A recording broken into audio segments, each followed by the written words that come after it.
பல மாத கால பதற்றம், இராணுவ மோதல்கள் மற்றும் ஒரு பெரிய பிராந்திய போர் வெடிக்குமோ என்ற அச்சங்களுக்குப் பிறகு அமெரிக்காவும் ஈரானும் இறுதியாக மோதல் விளிம்பிலிருந்து பின்வாங்கக்கூடும் என தெரிகிறது.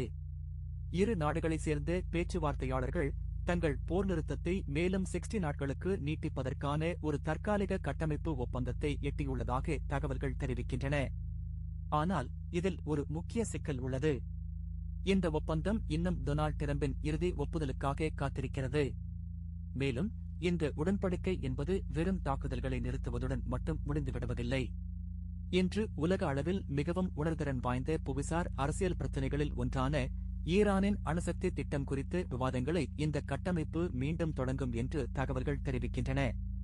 உலகளாவிய எண்ணெய் போக்குவரத்தின் பெரும்பகுதிக்கு காரணமான ஹார்முஸ் நீரிணை வழியிலான முக்கிய கப்பல் போக்குவரத்து பாதைகளை திறந்து வைத்திருப்பதோடும் இந்த முன்மொழிவு இணைக்கப்பட்டுள்ளது.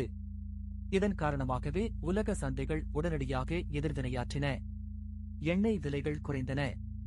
முதலீட்டாளர்கள் அதிக நம்பிக்கையடைந்தனர். உடனடி போர் வெடிக்கும் என்ற அச்சமும் தற்காலிகமாக குளிர்ந்தது. இருப்பினும் பல ஆய்வாளர்கள் இன்னும் எச்சரிக்கையாகவே இருக்கிறார்கள்.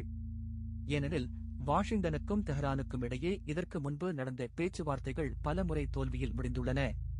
தற்போது உலகமே அந்த ஒரு முடிவுக்காக காத்திருக்கிறது. இந்த தற்காலிக அமைதி ஒரு பெரிய அமைதி ஒப்பந்தத்திற்கான முதல் படியாக மாறுமா, அல்லது பதற்றங்கள் மீண்டும் அதிகரிப்பதற்கு முன்னதான மற்றொரு இடைவேளையா? ஒரு கையெழுத்து, மேலும் 60 நாட்கள் மற்றும் ஒட்டுமொத்த மத்திய கிழக்கு பிராந்தியத்திற்குமான ஒரு சாத்தியமான திருப்புமுனை.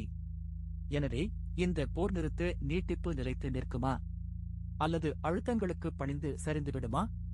உங்கள் கருத்தை கீழே கமெண்ட் செய்யுங்கள். மேலும் புதிய தகவல்களுக்கு பின்தொடருங்கள்.